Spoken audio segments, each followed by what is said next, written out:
আমি না আমাদের সংসারটা কিভাবে সাজাবো তার জন্য বেশ কিছু চিন্তা ভাবনা করছি। তা কি কি পরিকল্পনা করছো? বলছি, তার আগে বলেন তো আপনার মাসিক বেতন কত? 26,000 টাকা। আচ্ছা, প্রতি মাসে আমাদের বাসা ভাড়া কত দেওয়া লাগে?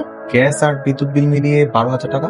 তার মানে আমাদের বাকি থাকে 14,000। এই 14,000 টাকার মধ্যে যদি আমরা হিসাব করে চলতে পারি তাহলে আর কোনো সমস্যা নেই, তাই তো? পারবো তো।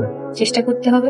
শুনেন, কালকে আপনি আমাকে বাজারে নিয়ে যাবেন, আর বাজারে যেয়ে আমরা এক সপ্তাহের বাজার একবার করে নিয়ে আসবো। তাহলে একটা ধারণা পাওয়া যাবে আমাদের প্রতি মাসে কত টাকা খরচ হতে পারে। কিন্তু কালকে তো আমার অফিস আছে, আমাকে অফিসে যেতে হবে। অফিসে যাবেন, অফিস থেকে এসে আমাকে নিয়ে যাবেন। আচ্ছা ঠিক আছে। সাজেদ ভাই, আমি ভাবছিলাম কি আজকে একটু তাড়াতাড়ি বের হবো, বউকে নিয়ে একটু শপিং এ যাবো বলেছিলাম। ভাই আপনি কি পাগল হয়েছেন? এগুলো কি বলতেছেন? আজকে সকালে না স্যার কতগুলো বকা দিল আপনাকে। অলরেডি আপনি 3 দিনের ছুটি নিয়ে 8 দিন কাটায় আসছেন। আর আজকে যদি আপনি তাড়াতাড়ি বের হন, আপনার চাকরি কিন্তু থাকবে না। হ্যালো, আপনি কখন আসবেন? আমাদের তো আজকে বাইরে যাওয়ার কথা ছিল। আমার না আজকে একটু দেরি হবে, 8টা সাড়ে 8টার মতো বাজবে। এত দেরি? আর একটু আগে আসা যায় না? জানোই তো আজকে অনেকদিন পর অফিস আসছি তো, অনেক কাজ জমে গেছে, এগুলো একটু শেষ করে বের হবো। আচ্ছা ঠিক আছে, সমস্যা নেই। আপনি আসার আগে আমাকে একটু ফোন দিয়েন, হ্যাঁ? আমি তৈরি হয়ে থাকবো। ঠিক আছে, আমি তোমাকে ফোন দিব। শাড়িটা কিন্তু অনেক সুন্দর, তোমার পছন্দ হয়েছে তাই না?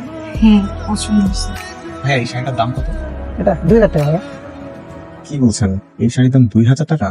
একটু কমিয়ে রাখেন ভাই। না ভাই, এখন না। আচ্ছা ঠিক আছে, সমস্যা নেই। আমরা অন্য দোকানে যাবো, চলো। না না, অন্য দোকানে কেন যাবো? এটা তোমার পছন্দ হয়েছে না? না, এত দাম দিয়ে শাড়ি নিয়ে দরকার আছে? পুরো মাস চলতে হবে, আমাদের কত হিসাব করে চলা লাগবে বলেন তো? ভাই, আমাকে 500-600 টাকার মধ্যে কিছু শাড়ি দেখেন তো। এত কম দামে তো শাড়ি নাই।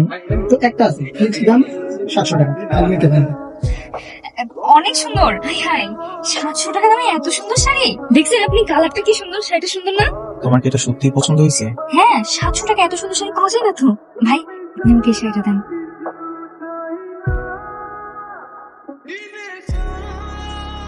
কি সমস্যা? বারবার পিছে তাকাচ্ছেন কেন? আমার না অনেক আফসোস হচ্ছে জানো, তোমার পছন্দের শাড়িটা আমি তোমাকে কিনে দিতে পারলাম না। আপনার কাছে কতটা অসহায় আমি। এত আফসোস করার কি আছে? আপনি রাস্তাঘাটে দেখেন না আমাদের থেকে কত অসহায় মানুষ আছে, তারা না খেতে পারে না, পড়তে পারে না, তাদের থাকার জায়গা আছে। তার তুলনায় তো আমরা অনেক ভালো আছি। তুমি সবসময় কি করে এত সহজে সবকিছু ম্যানেজ করে ফেলো বলো তো? আমি প্রতিবারই তোমার প্রেমে পড়ে যাই। ধন্যবাদ। এখন চলেন, আমাদের অনেক কিছু কেনাকাটা করা বাকি। মাংস কিনতে হবে, সবজি কিনতে হবে, তরকারি কিনতে হবে। এই রেহানা, গরুর মাংসের দোকান তো ওইদিকে, আমরা এদিকে কেন যাচ্ছি? গরু মাংস কিনবো না তো? গরু মাংসের কেজি কত করে জানেন? 750 টাকা। আমরা যদি 500 টাকার মুরগিও কিনি তাহলে পুরো মাস ভালোভাবে চলতে পারবো। আমি বলে কি গরু আর মুরগি এক হয়ে গেল? মাংস তো মাংসই। আর আমি আপনাকে এত মজা করে রান্না করে দেবো, আপনি মুরগি খাচ্ছেন না গরু খাচ্ছেন, আপনি বুঝতেই পারবেন না। ভাই, মুরগির কেজি কত করে?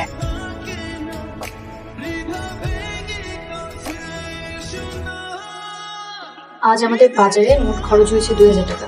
আশা করি এই বাজার দিয়ে এক সপ্তাহ চলে যাবে। তার মানে আমাদের এক মাসে 8,000 টাকার বাজার করে হয়ে যাবে। হ্যাঁ, বাজার খরচ তাহলে 8,000 টাকা, আর বাসা ভাড়া 12,000।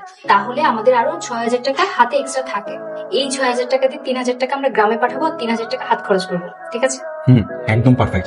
এভাবে চললে তো আমাদের আর কোনো সমস্যাই থাকবে না।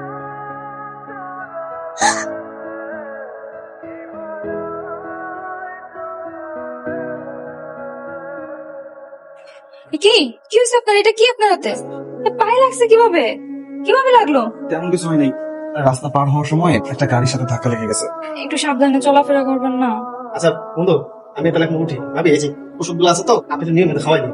নিজাম শোন, আজকে যে আমরা ডক্টর দেখাইলাম তার মধ্যে তুই আবার যে স্ট্রেচার কিনলি, তো টোটাল কত টাকা খরচ হয়েছে? এই 4,000 টাকার মতো। আমি আগামী মাসে স্যালারি পেলে তোরা টাকাটা দিয়ে দিব। সেটা পরে দেখা যাবে। আমি গেলাম, হ্যাঁ? জি। বেশি কষ্ট হচ্ছে আপনার? ব্যথা লাগতেছে?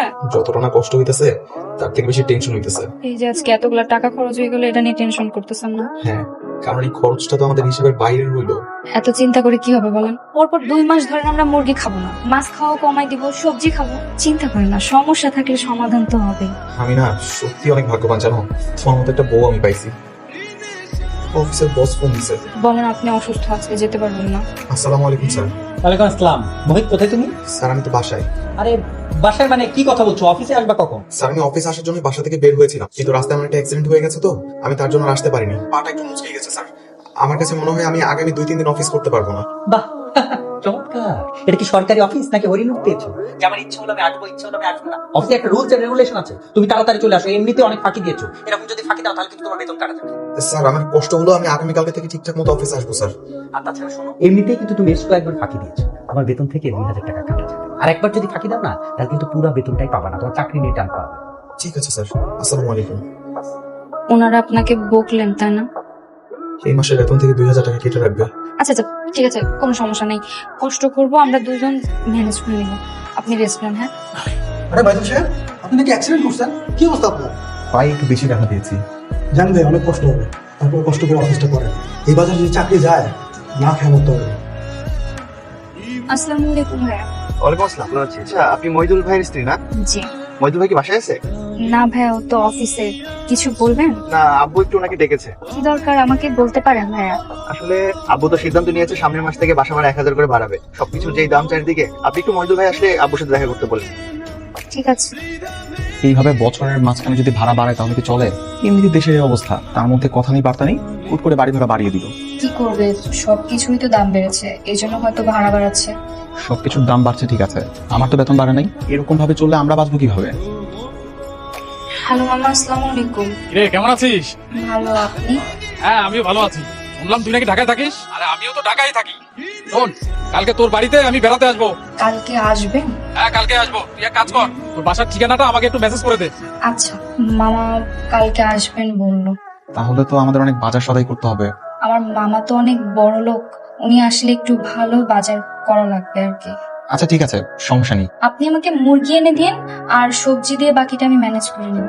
আরে না না, কি বলছো? শুধু মুরগির মাংস দিয়ে আপ্যায়ন করবো? তার থেকে ভালো আমি কালকে বাজার থেকে আসার সময় 1 কেজি গরুর মাংস সাথে করে নিয়ে আসবো, ঠিক আছে? কালকে তো শুক্রবার, আপনার অফিস ছুটি আছে, তাহলে সকালে আমাকে বাজার করে এনে দিন। হ্যাঁ ঠিক আছে। ঠিক আছে। এই, এত সকাল সকাল ডাকলি তো?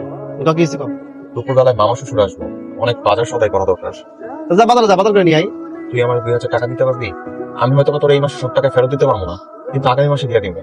তোর কি কইছিস এখন ফেরত দেওয়া লাগবে? তো যখন সুযোগ সময় হয় তখন দিস, সমস্যা নাই। আচ্ছা, এলো 2000 টাকা আছে। বাজার যা। হ্যাঁ ঠিক আছে।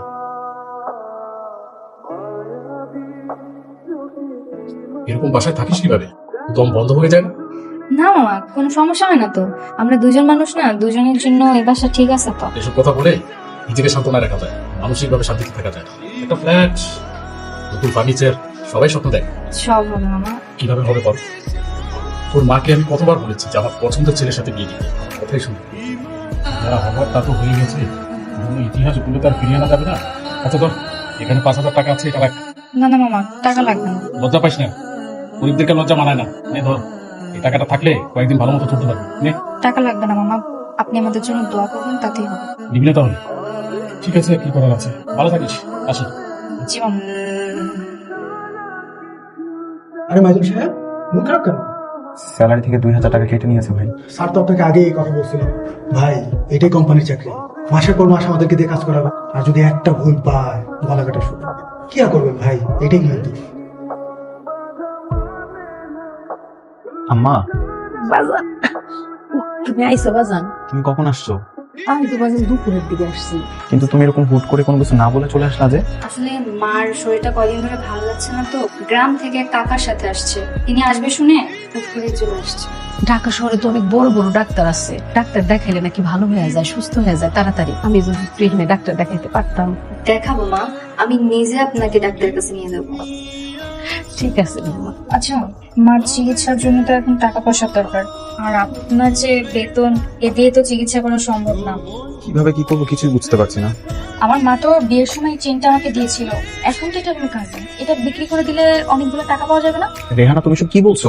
ঠিকই বলছি, যখন আপনার টাকা পয়সা হবে আপনি তখন বানিয়ে দিন। না না না, এটা সম্ভব না। আরে কেন সম্ভব না? দরকারে যদি কাজে না আসলো তাহলে এটা থেকে লাভ কি? না করেন না হ্যাঁ? কিন্তু কোনো কিন্তু না। আপনি এটা নেন তো।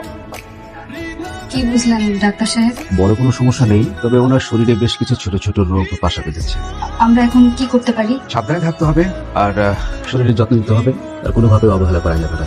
আচ্ছা, আপনি আমাদের লিখে দেন কি কি করতে হবে, আমরা যথাযথ মেনে চলার চেষ্টা করব। আচ্ছা ঠিক আছে, আমি কিছু ওষুধ লিখে দিচ্ছি, এগুলো নিয়ম করে খাবেন। বৌমা, মইদুল, আমি একটা কথা কই, আগামীকাল আমি গ্রামের বাড়ি চলে যেতে চাই। কেন আপনি গ্রামে যাবেন কেন? এই না থেকে আমার কি করবো মা, আমার তো ডাক্তার দেখানো শেষ হয়ে গেছে, বরং গ্রামে গেলে গ্রামের আলো বাতাস লাগলে আমি আরো তাড়াতাড়ি সুস্থ হয়ে যাবো। বৌমা বাজান, তুই আমার যাওয়ার ব্যবস্থা কর। তাইলে আমিও আপনার সাথে গ্রামে চলে যাব, আপনি আমার জন্য ব্যবস্থা করেন। এটা তুমি কি কথা কইলা? আমার সাথে যাইবা মানে? নিজের হাতে কি সুন্দর করে সংসারটারে সাজাইছো, এই সংসার ফেলায় তুমি আমার সাথে গ্রামে চলে যাবা? হ্যাঁ মা, এত খরচ তো বহন করা সম্ভব না। ঢাকা শহরে অনেক চাহিদা, খালি টাকা আর টাকা। আমি চলে গেলে আপনার ছেলে কোনো একটা মেসে উঠে যাবে, খরচ কমে যাবে না। কিন্তু তাই বলে তুমিও চলে যাবা মায়ের সাথে? সারাক্ষণ দুশ্চিন্তায় ভোগাচ্ছে, গ্রামে যেয়ে থাকা অনেক ভালো।